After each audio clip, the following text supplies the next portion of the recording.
ဒီတော့တယောက်ခက်လက်ပြီးမဟုတ်မယ်နော်ဒီဖက်တကားတစ်ခါပေးလိုက်ဘာတူမွေးနေတော့အော်ဖောင်မွေးနေမေလားကျူလာလေလို့ပြောလိုက်လေမေကျူရော ဘာတူမွေးနေလို့လည်းပြောပြအောင် ဘာတူမွေးနေဦးနဲ့ဖောက်ဖောင်မွေးနေအော်ဖောင်မွေးနေဖောင်ပေးပြောလိုက်လေဘာတူမွေးနေလဲ တို့တားဆက်စီ ဖောင်မွေးနေ Happy birthday ဖောင် Thank you လို့ပြောလိုက်တယ်မိ 1 2 3ဆိုမယ် Happy birthday to you Happy birthday to you Happy birthday dear ဖောင်ဖောင် Happy birthday to ဖောင် မဟုတ်ပဲမြေမဟုတ်ပဲ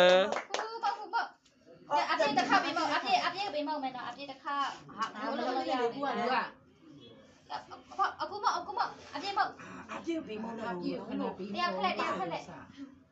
အဲ့ဒီအပြည့်မအေး ဖောင်မဖောင်မ ကိုကိုအကြီးဆုံးပေါ့ တချောင်းလည်းမဟုတ်တော့ ဖောင်မပြီးလား တမ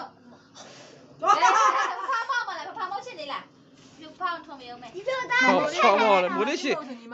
မောမလေမွေးနေရှင်ဖောင်မောမှာ ဟေးမပါအတိမအေး လက်ခုတ်တီမိဖာအောင် တာခွဲနဲ့တာခွဲနဲ့ မေဖောင်မွေးနေတယ်ဖောင်ဖောင် ဖောင်းဒီကျွတ်ထားကြပြီမေမေနဲ့တူကန်မိခွဲအမိနဲ့မေနဲ့တူကန်မိခွဲ တပုတ်ရ တော့ခွဲမဲ့ ညနေခဏလေးမေကန်ပြီလား တောင်းမိသားစုဟဲ့အာ